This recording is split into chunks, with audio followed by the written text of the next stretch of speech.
Hey, happy Friday, everyone.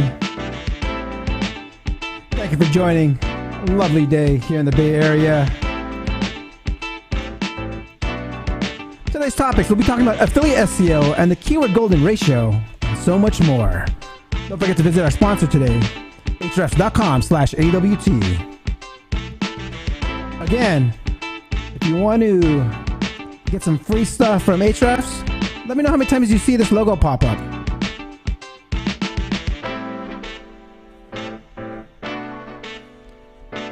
Today's topics, affiliate SEO and keyword golden ratio.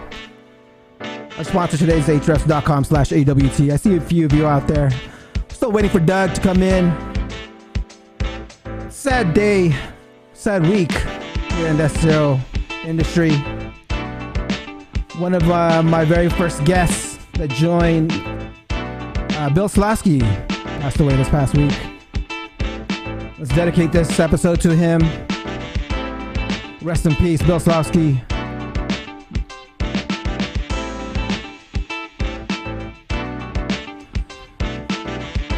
Bill frequently joined our live chats, frequently shared our content.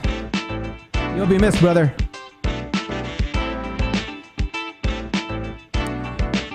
Again, today's topics, we'll be talking about the affiliate SEO and the keyword golden ratio with Doug Cunnington.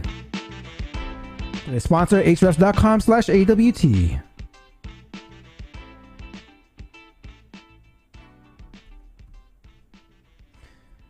Again, if you see this logo pop up, make sure you let me know how many times you see it. Just shoot me an email at dre@seo.video. Let's go!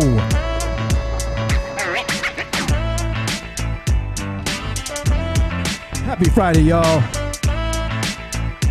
We'll be talking about affiliate SEO, keyword golden ratio. Our sponsor for today is hrefs.com/AWT. Our special guest today is Doug Cunnington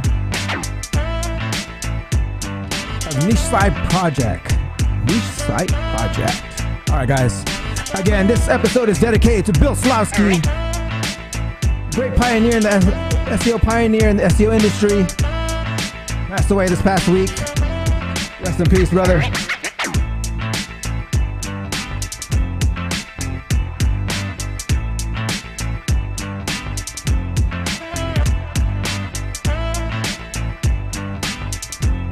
Who's out there? I see Stephan. I see you out there. Jeremy. AAPN. Apna. Nudia. All right, guys. Again, we'll be talking about affiliate SEO and affiliate marketing. You know, there's a lot more to just pushing affiliates. Hobby, my man, how are you doing today?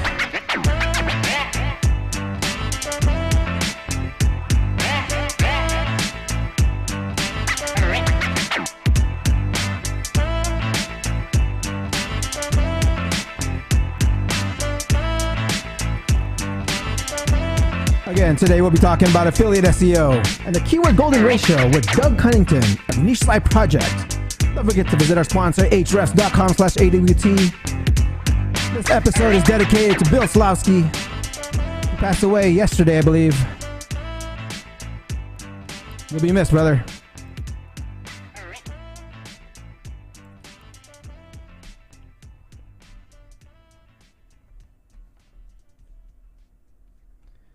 We got about 5 minutes to go. I see Doug in the back room. Oh, yeah. Doug, can you hear me okay? Yep. Can you hear me? Yep, perfectly. Looking good, sound good, love it. All right, so I'm going to go ahead and do a few... your camera just went off. Oh, there you go. It's back on. I'm going to scarf in a lunch. I had to take my... I'll tell you a story when we get on, but okay. Unless you want to watch me eat. No.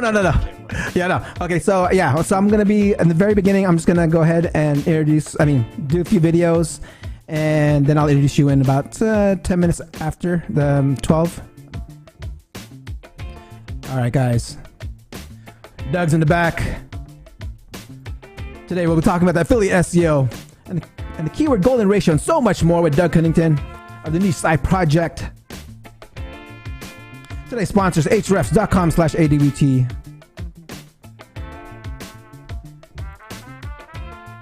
We got Hobby. What's up, my man? We got many questions off the topic as usual. Apart, I open the beer from Poland. What's up, my man? Ernesto, happy Friday, fellas.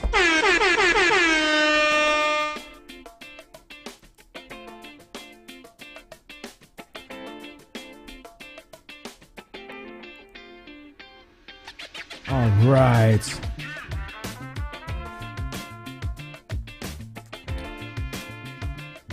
Hi, Doug and Dre. Fletcher, what's up, my man?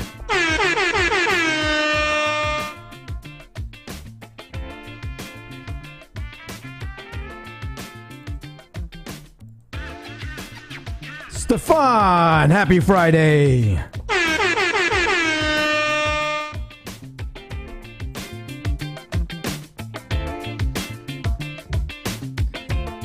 Jeremy, hi Nubia. I see you talking to someone in the live chat. What's up, my man, Jeremy?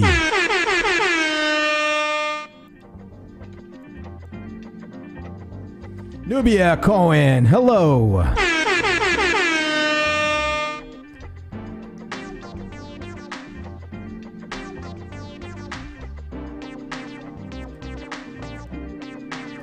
We see Doug in the chat. What's up, Doug?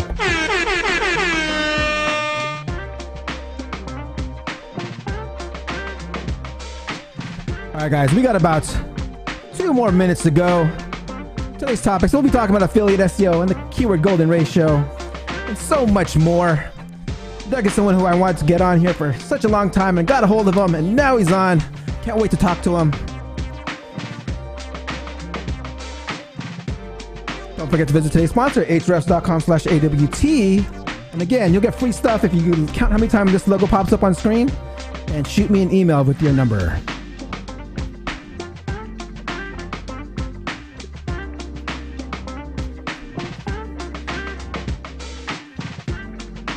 Jeremy says, what's up, Doug?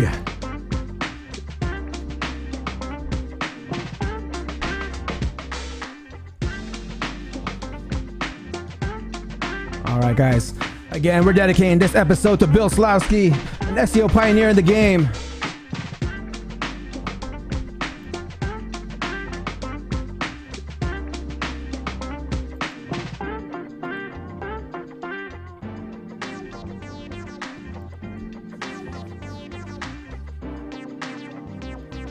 Bill was such a great guest. He was constantly promoting the show, sharing our content. Rest in peace, brother.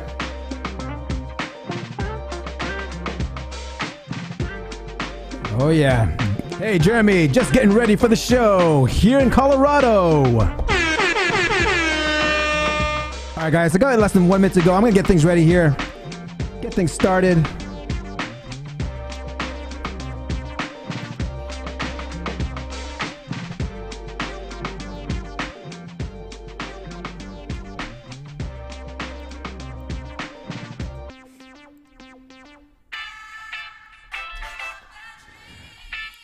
Be sure to ask questions in the live chat, and I will address them in the order that they are received. Oh yeah, guys. Happy Friday. This is going to be a fun one.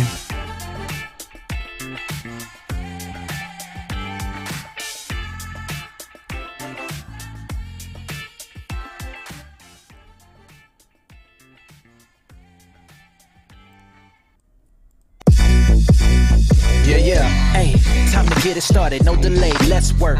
Wanna see you be an SEO expert. Paul Andre De Vera, steady dropping knowledge. Over 15 years in the game, so he knows all about it. Master the art of SEO, you will be amazed. Time to get your brand off page to on page. Dropping knowledge, legendary for sure. Whether you're just getting started or self-employed entrepreneur. Yeah, let's go. Subscribe to the SEO video show. Hey! Hey, welcome to another episode of the SEO Video Show, where SEO is alive and fun. My name is Paul Andre De Vera, aka Dre, and I curate SEO videos released in the past week into about 1 minute clips. My favorite part of the show is when I get to introduce my guest, and my guest this week is the one and only founder of Niche Site Project, Doug Cunnington. Before we get started, let's say what's up to everyone in chat. I see Brian, Doug, Jeremy, Hobby, Ernesto, Fletcher, Luther, Stephan. Hello, and don't forget to like, subscribe, and hit that notification bell. Now let's get on with the show. This is Ted DiBiase, the $1 Million Man. Why do SEOs love the farmer's market? Lots of organic content.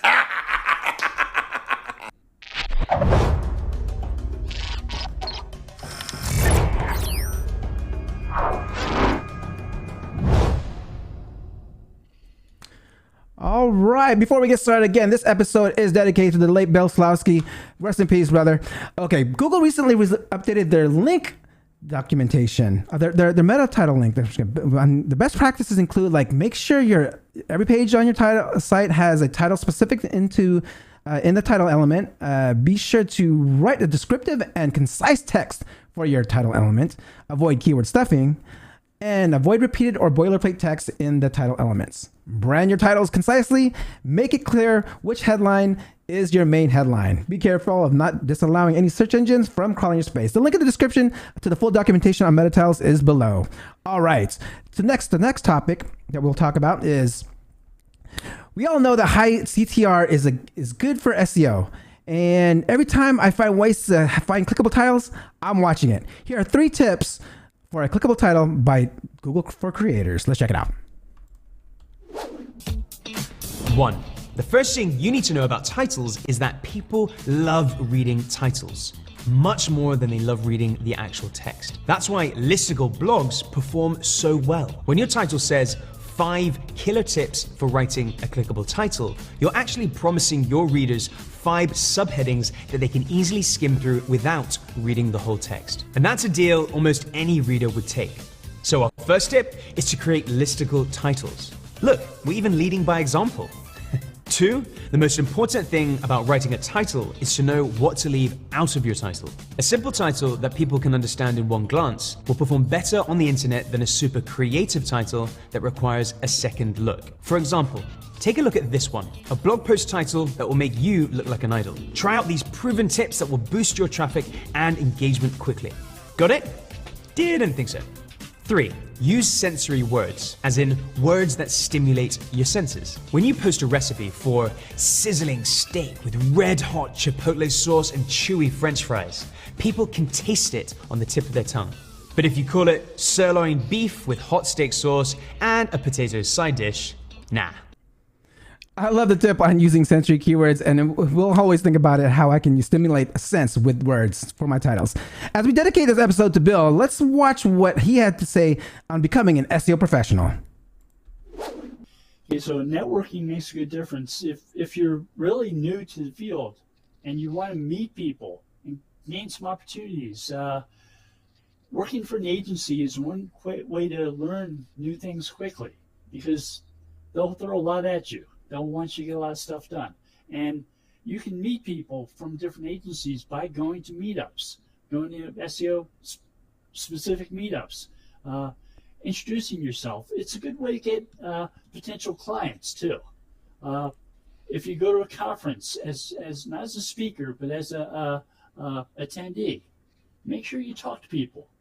I mean, these are people who are interested in the same things you are, who share the same vocabulary with you, who want to talk about the things you're there to learn about. And sharing ideas with them is not only a great way to learn something possibly, but I managed to bring back to Go Fish Digital from one conference I went to in Virginia, a really well-known client. Someone referred them to us on the basis of a conversation I had at that conference. So, be sure to watch episode 3 for the full entire episode. He drops knowledge bombs. And for our next video clip, Matthew Woodward posted a new video this week on calculating the link gap easily. Let's check this one out. First, use Ahrefs or SEMrush. All right, guys. Are you guys seeing everything okay? Let me see here. I just want to make sure that just before, Doug, can you hear me okay? And our guest today, before I introduce our guest today, let's go ahead and have a word from our... Are you sick of your competitors outranking you in the search results? Your solution is Ahrefs. It's a super powerful tool that'll do a full website audit for you and keep working for you for free. It'll scan your site and prioritize precisely what you need to fix and improve for your search results. Visit hrefs.com webmaster-tools for this free tool.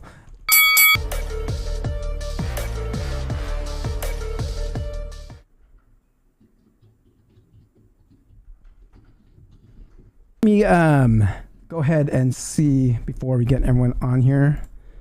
Hey, can you hear me okay? Let's see. Anyone?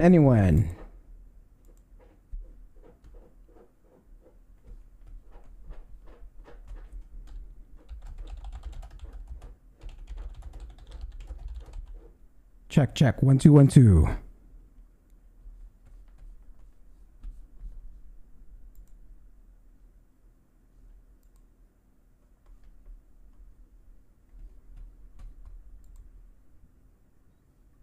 Back. All right, we're back.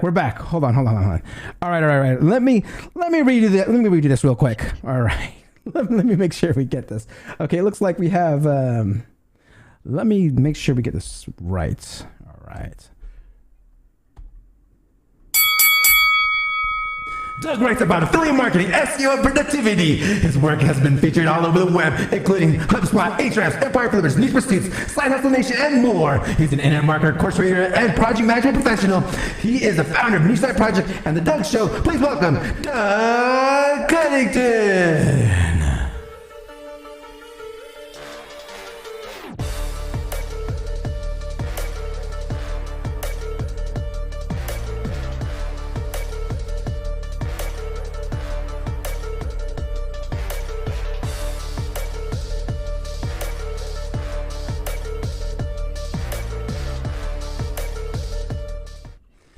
Doug, my man, welcome to the show.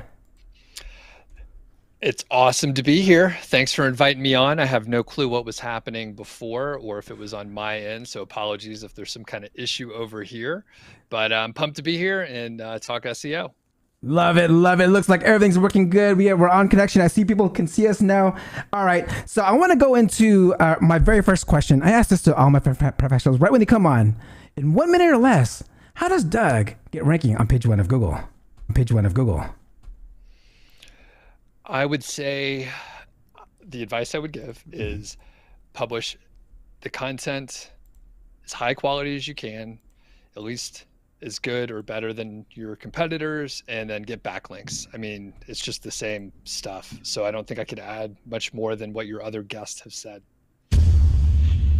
Love it. Dropping your first knowledge bomb there. Okay, I want to go ahead and rewind this real quick. Let me rewind this. Hold on. Doug, take us way back into time.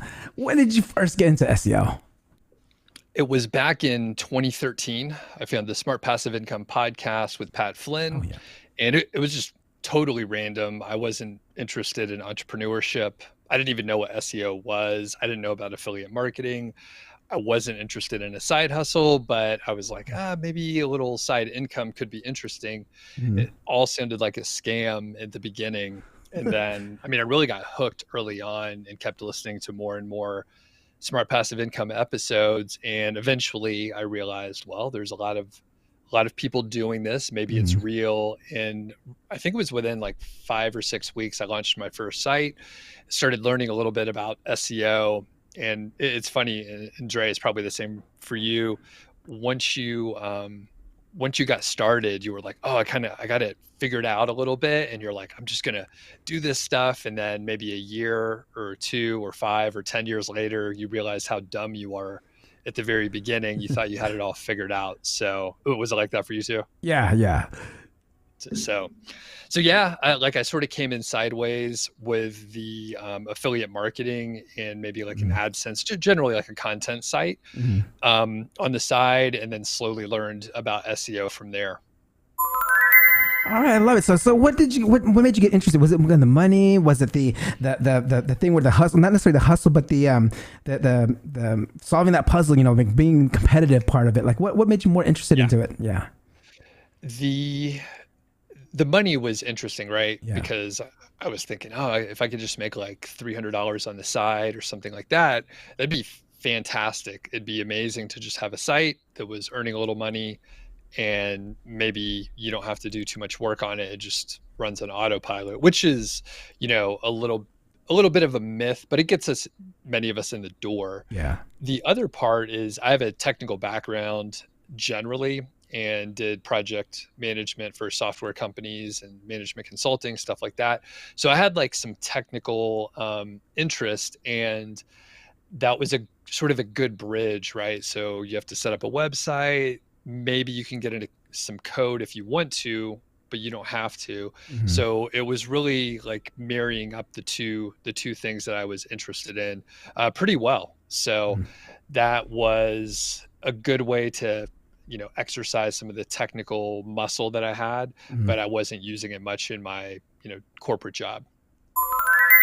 All right. So take us now, then how'd you actually learn it? Were you like, did you follow people? I know you said you're listening to Pat Flynn. I didn't know Pat Flynn did he actually teach SEO, or were you more on it on that affiliate side? So how'd you actually learn it? Yeah, it was more on the affiliate side on Pat's show generally.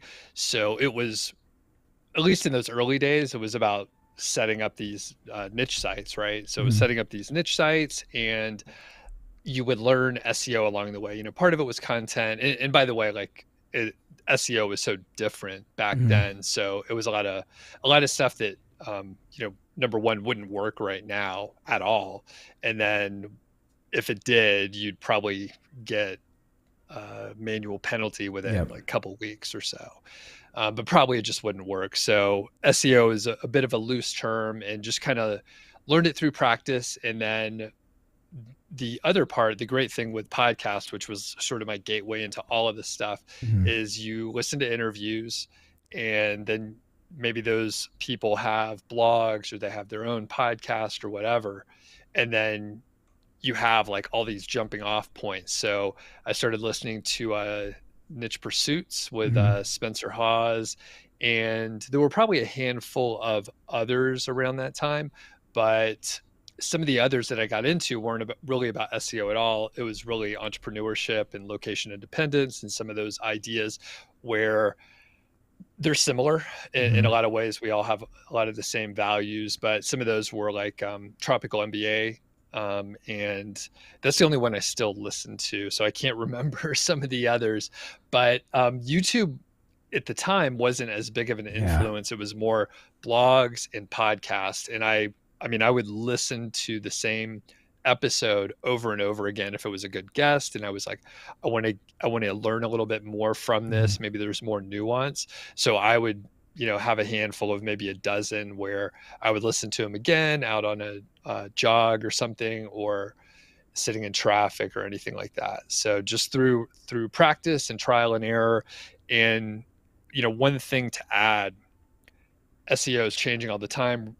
The guidelines change, tactics shift, and like many of us, I think all good SEOs have a story where it's like, I'm making $1,000 a day, I feel invincible, and then you get a penalty, and then you're down 95%, and you have to shake off the dust, move forward, figure out where you screwed up. Do you want to try it again?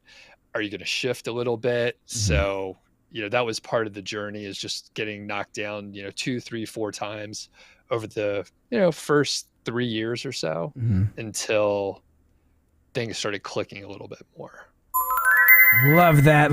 I mean, I've been following your journey. I mean, you moved from your bedroom to your own studio now. I see you have set up here. Take us through that journey. You were creating content on YouTube, really, really early on too, because you mentioned not that many people were on YouTube at a time to learn from, but then you hopped on YouTube, and a lot of people were learning from you. Can you tell us what made you join YouTube and start posting on YouTube and creating content around there? Yeah, and if you go back, you could actually see some of the very first videos. Did you do that, Dre? Did you see the first couple videos on my channel? Yeah, I went. Well, I was watching. I remember watching a few of them a long time ago, and kind of just watching and I was trying to grab some video clips. So I was like, oh man, I remember these videos. I remember when it's before your studio and everything like that. Yeah, because you're doing it really early. Yeah, and the funny thing is, I was I should have started sooner, right? Like there was an opportunity to start sooner, and it would have made, some difference. It doesn't matter. I'm happy where I'm at right now. Yeah. But I started, the very first video, I think it was towards the end of 2014. And I mentioned that I thought about, affiliate marketing in 2013. That was like March of 2013. I started my blog in, say, November of 2013. And, I was naive enough to think that I could do that, and naive enough to think I could sell a product. So I had like an ebook early on. And I didn't want to bite off more than I could chew. I was working a full-time job, fairly demanding at the time. And the first videos, were actually live streams. So I think there's maybe 2 or 3 live streams from 2014. And then I was like, this worked okay. Technology was much worse back then to like actually do a live stream. There were a lot of hoops to jump through. And it was interesting because some of those early videos did get a lot of views, and I was just like, I just need to do more.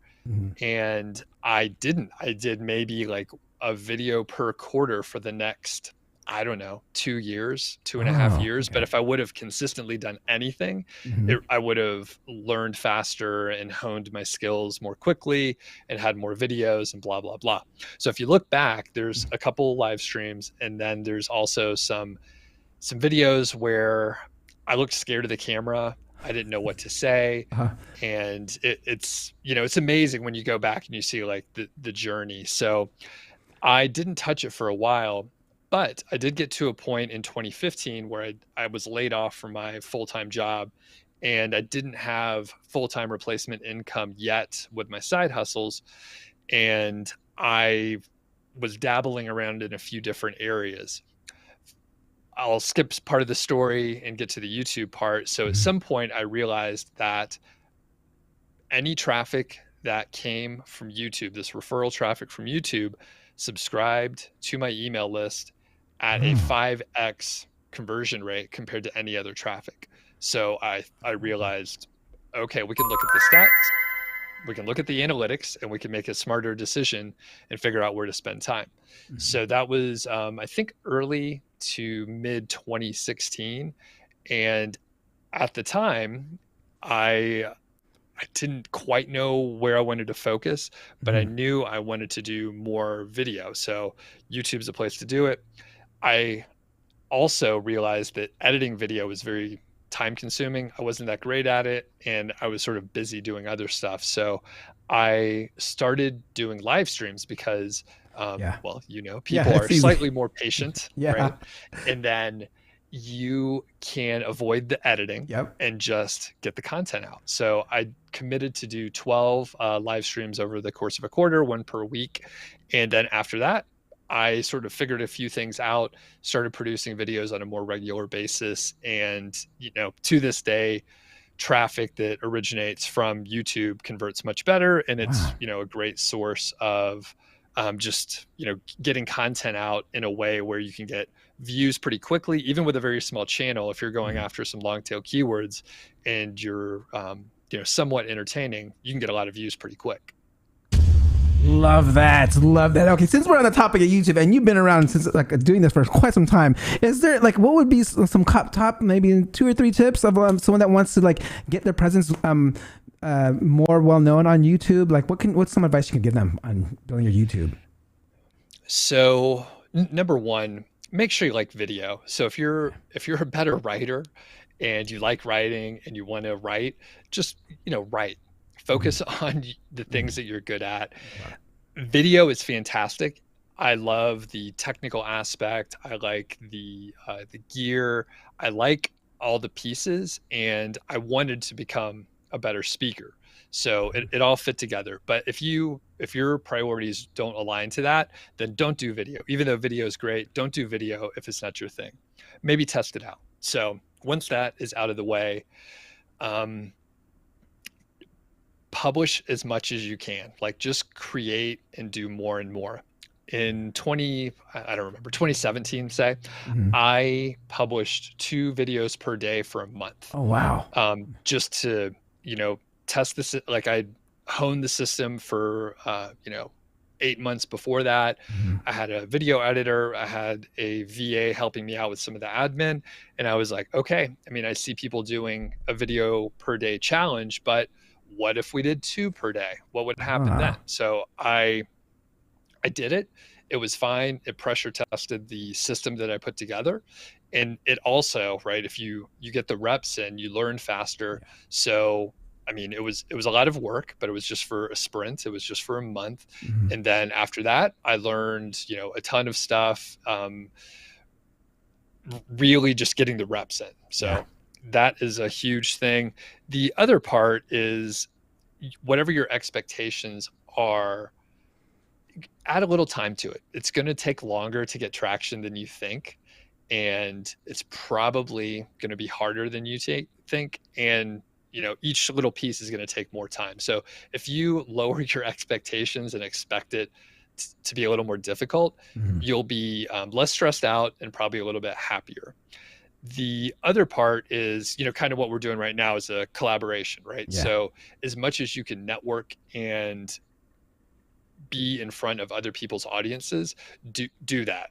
Now you can't come in. I get emails like this all the time. I know you do too, Dre, is, hey, let's work together. Sometimes it's a completely terrible match. I got something for hair care products, right? Okay. I'm bald, right? I don't need hair care products. So sometimes there's really bad matches, but if you network and make genuine connections with people in your industry, you'll be able to collaborate. Usually the best way to do that is to come in like giving first, not asking for anything. And I mean, you may give for a long time, and actually it's actually better if you don't expect anything at any point in time. The best opportunities are going to come, years down the line. But the point is collaborate, get in front of other people. Maybe you can do it in a way where you're featuring other people, where you're presenting them as the authority, literally what you're doing here, right? So if you can network and make those connections, then you'll be on the radar just in general. Excellent. Love it. Okay, that's some great tips, guys. If you have on getting on YouTube, so I want to go straight into. Actually, we got a question. Let me go ahead and ask this question before we get into some of the questions. We have something from Hobby. Hobby asks, affiliate website about political asylum should be optimized by 1 nonprofit SEO expert, or 2 commercial SEO expert, or 3 government SEO expert. All right. I don't know. Do you get that one? I think we're, yeah. I mean, I'll talk. Okay. I think we're splitting hairs, right? Like, you may have to test. I didn't know that there were particular SEO types in that range, but if you take like 2 steps away and go a little bit higher level, those are pretty much the same people, right? I mean, like nonprofit, government, commercial is certainly different if it's like e-commerce focused, but I don't know. That I've never hired for such a position. Yeah, what do you think? All right, Hobby. Hopefully that helps you answer your question. I'm going to go ahead and get things going here because Jeremy has a question here. Question for both. Love making videos on YouTube also, but can get down with negative comments and haters, etc. How do you deal with negative comments? Oh, gotcha. Can we cuss here on this show? Yeah. Okay. I don't know if I need to, but it's always good to check, Yeah. I feel like it may come out. Generally, number one, if you have haters or negative comments, it means people are watching your videos, and that is very good. And it also means, in a sad way, they don't have anything else better to do than watch a video where they don't even like the person creating it. And then they are wasting their time by commenting. But technically, the comment on your video, that's a good sign to YouTube. So it's a little counterintuitive. But when it comes down to it, you have to have pretty thick skin and know that if you are successful, you will end up with haters. It is not a goal, of course, but it is a byproduct of having people view your videos. And the more people that watch your videos, the more haters you will have. So again, a little counterintuitive. You have a couple approaches. You can completely ignore them, which is pretty decent, right? It's kind of hard because like you should, they want you to interact with comments, but I don't spend much time on it. I'm not a sort of a community person very much. I don't pay attention to most of the YouTube comments on my channel. I'll hop in maybe like once a week. You can, if you want to have a little fun, you can engage with them, but that kind of pours fuel on the fire in some cases. But if you view it as fun, you can, you know, kind of, you troll them back, right? You troll them back. But when it comes down to it, me personally, I don't give a fuck about what other people are saying generally. And I have like my own stuff that I am trying to do. Now, that said, it does bug me a little bit because I do live streams each week, and there will be people that pop in and they're a little bit negative, or if I'm in the wrong mood, perhaps, and I get a question, I read it in a more negative way. I may be more defensive. I'm the same as anyone else. I don't put up any sort of front with the live streams. It's very difficult if you create enough content. It's too hard mentally to not be yourself. So Jeremy, overall, I would say you have to figure out what works for you. You can ignore, you can engage, you can, you know, judiciously look through. Now, one thing is negative comments sometimes will have a pearl of wisdom in there. And it is hard to get feedback that is critical, because if people like you, they're not going to criticize you. So I do look at the negative feedback, and occasionally I'll see that's a valid point. It's maybe coming in a negative way, but that is a very valid point, and I'll try to see if I could do something with it. But thick skin is the key here. I love it. And for me, guys, I mean, I just said, hey, thanks for the feedback. Can you tell me more? And I never get a response back. So, I try to always continue the conversation with everyone, but that's how I do it for me. So I want to go ahead and we had a question pop up here again from Stephan. Hi, Doug. What tools do you use for keyword research, cluster creation, and article outline? I was thinking about what I would answer when I got a question like this earlier today. And I'll tell you the couple tools that I use. I use Ahrefs, sponsor, right, pretty often. And I also like KW Finder for just sort of pure keyword research. But Ahrefs is, you know, the full suite. They don't sponsor me at all, but, you know, it is one of the best, most robust tools out there. That said, I don't think it really matters what tool you use. There's a lot of them that do the same thing. I view most of the, you know, tools or themes or, you know, fill in the blank. These are commodities. Who cares? You can get generally the same kind of information and data from many, many different tools. And if you're comfortable using one and you like it, then use that one. And I'll draw some, you know, bigger analogy here. So Stephen King, the writer, he goes to writing conferences and stuff, and he would get a question, you know, what pencil do you use? And he didn't answer the question because he's like, it's not the pencil, right? It's how you use the pencil or typewriter or crayon or whatever. Like it really doesn't matter what tool you use. So it's kind of a pointless question. No, I mean, not Stephan. I'm not saying you asked a pointless question. I asked the same stuff. What tools do you use? What theme do you use? Blah, blah, blah. So totally valid question. But the fact is how you use it and how you execute, not the specific tool. Ahrefs is great, though.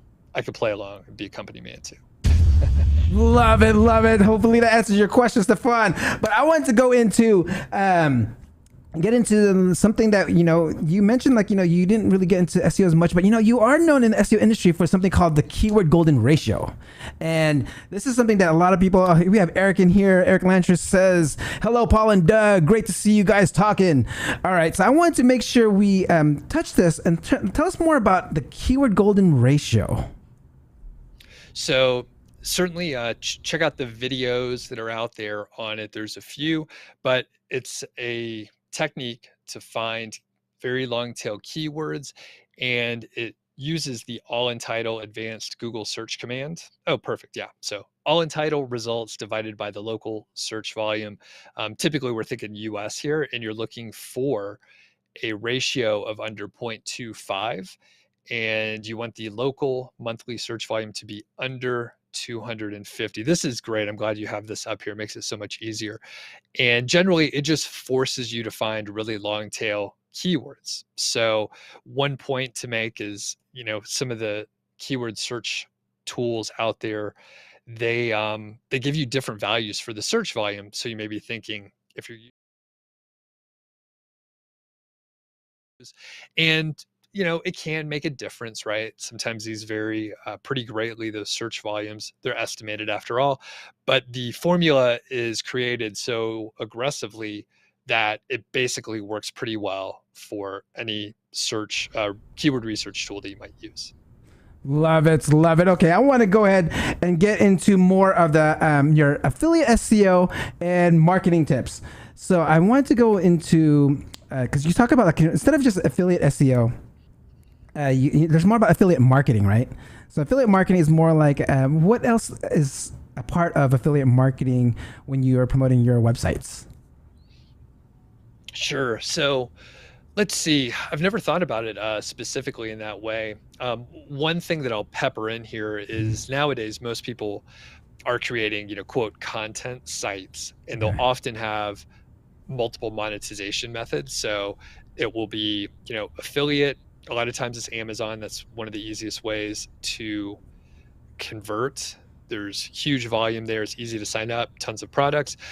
It is also very good to have a piece that is like a digital product, if that exists in your niche. Mm-hmm. And that could be courses or software. Those are the main areas. And then the other is display ads. So we talk affiliate marketing, but really display ads are a big piece of it. And, one area is, the recent Google updates for affiliate reviews.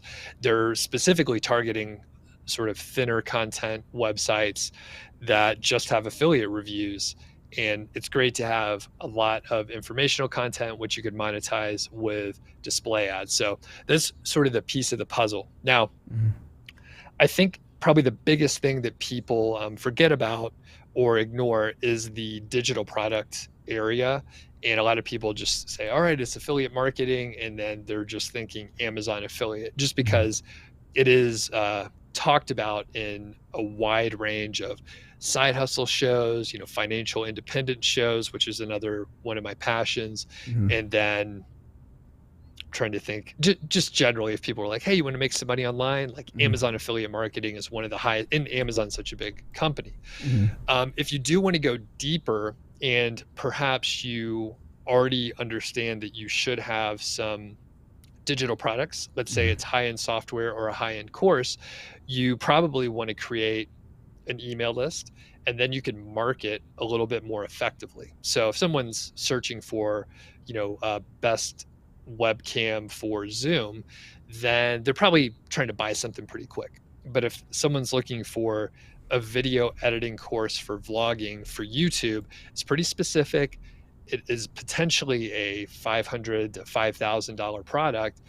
Maybe they need to read some content and be courted a little bit, and then get a few emails and market it and make sure they understand that high-end course is the right one for them. So if you add that piece, you can, make sure you get the right kind of traffic on your email list, and then send them emails along the way to help them understand whether that course is a good one or a bad one for them. Love it. All right. We're getting a bunch of questions here in the live chat. I'm having a little problems here with my technology here, but I'm going to ask this one here that I see in the live chat from Brian. Doug, how do you find competitors that aren't found using hashtag all in title, or do you even bother to look for them? Let's see. How do you find competitors that aren't found using? So you would just Google. I'll explain just how I'm interpreting it so everyone else understands. So if you use all in title to find the value for the keyword golden ratio, that is fine. But the fact is no one uses all in title except weird SEO people like us. So no one's searching for that. And it's actually one of those, negative comments that I see on YouTube for my KGR videos. In fact, someone just put one the other day and they were like, this is a dumb example. what you showed us with all entitled doesn't make sense because no one uses it. And I'm like, watch the whole fucking video. Like, what are you talking about, guy? So it was really clear they didn't understand what we were trying to do.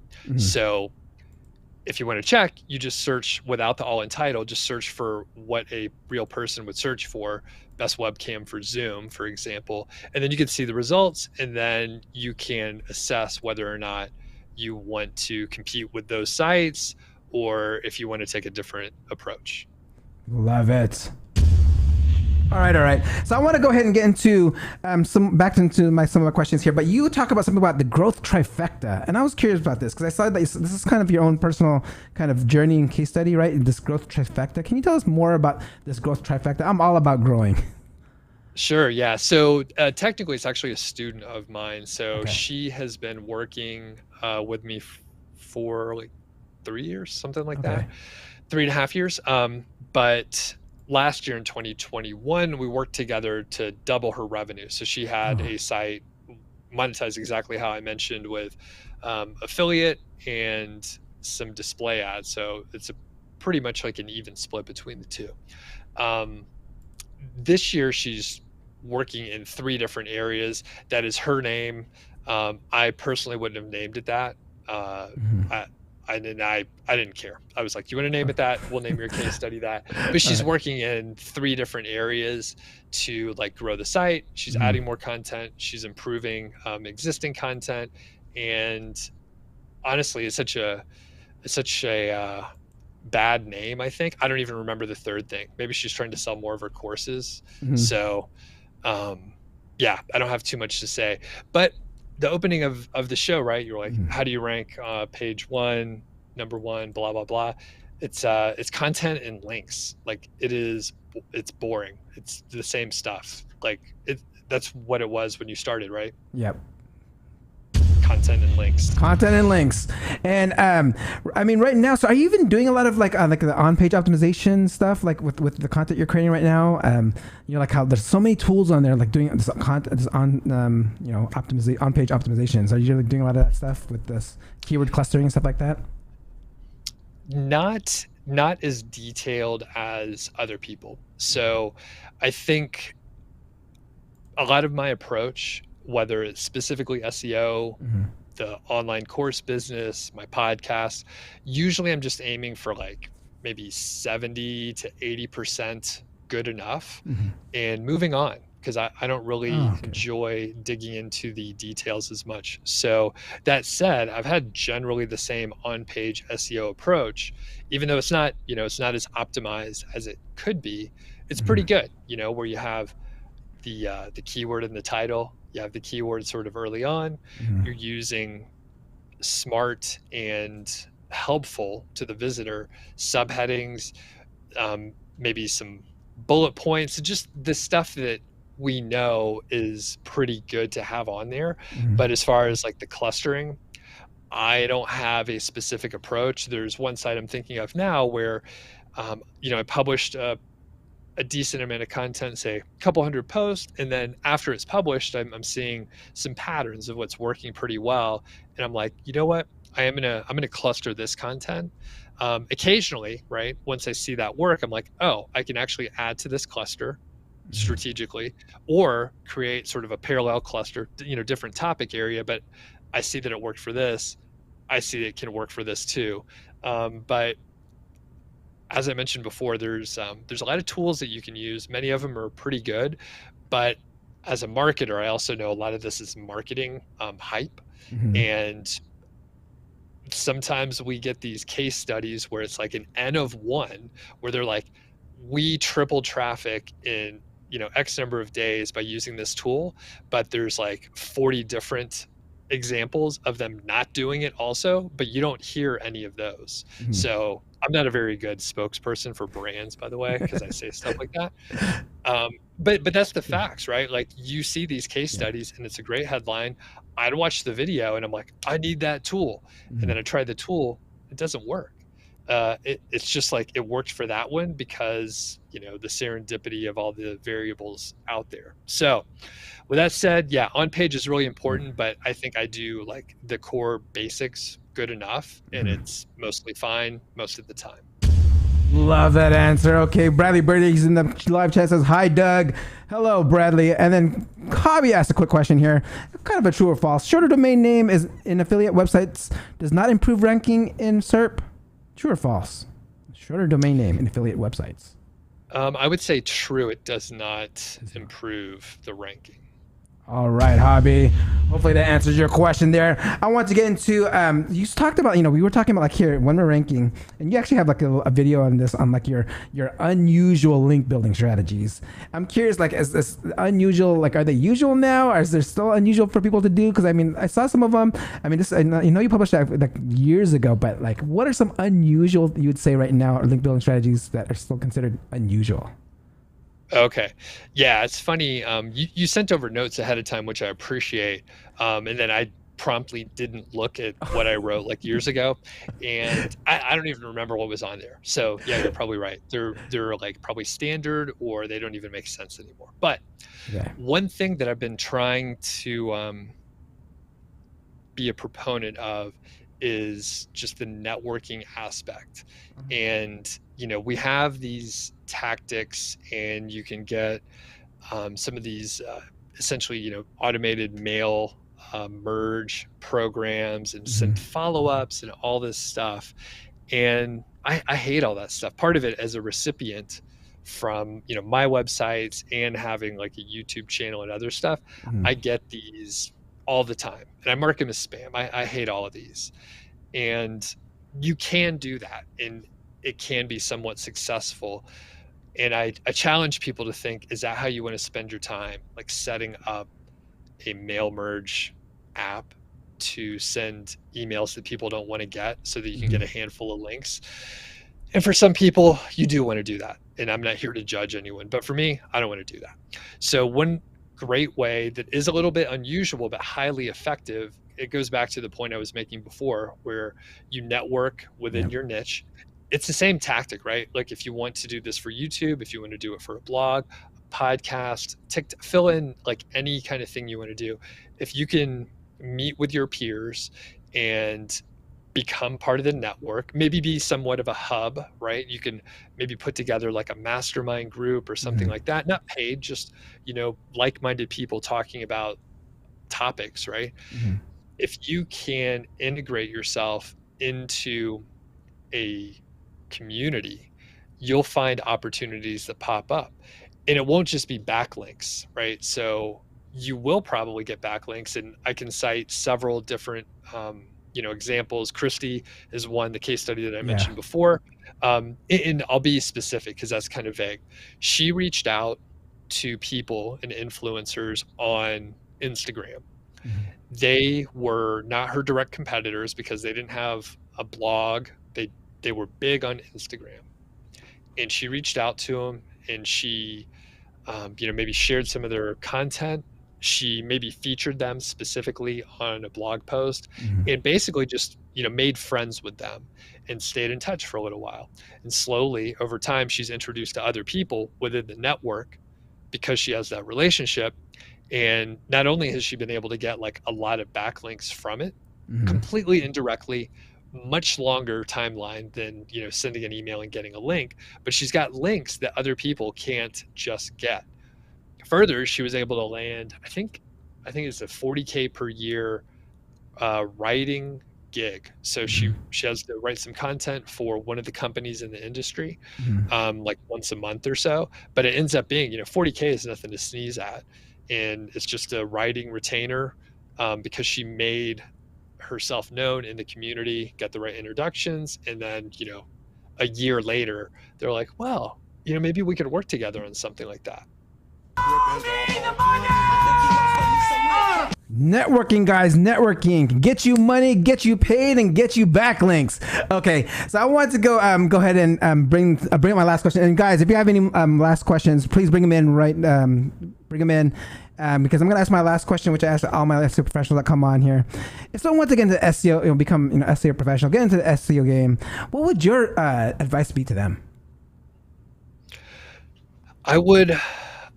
So I don't consider myself an SEO professional. So I'm talking as someone outside. And now I'm finding I push for networking really hard. Like every answer, I'm like, try to network. Yep. So that will probably be helpful. I would do some, self-study. There's a lot of ways that you can learn a bit on your own.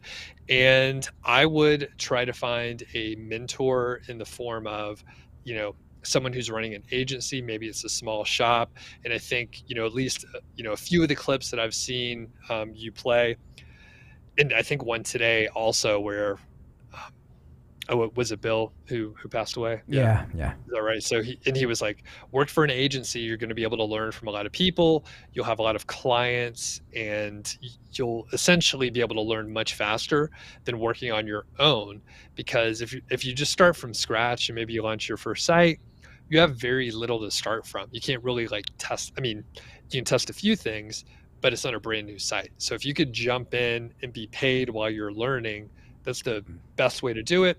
You're able to meet a lot of folks in the company who know other people, perhaps go to conferences and so on. So again, it leans on my networking example, but I would say, try to learn from people that are already ahead of you.